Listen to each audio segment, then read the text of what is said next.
Yan yung dahilan, par, kung ba't mahal yung pagkain natin. Yan yung worth 10K, par. Ganito talaga to? O ganyan tikman mo lang kasi, par.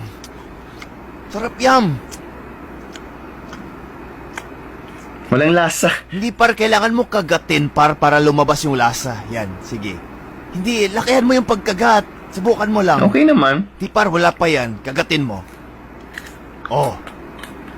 O, diba? Oh, bakit? Par, 10,000 yan, par, gagi. Ba't ganun ang lasa? Ganun talaga, par.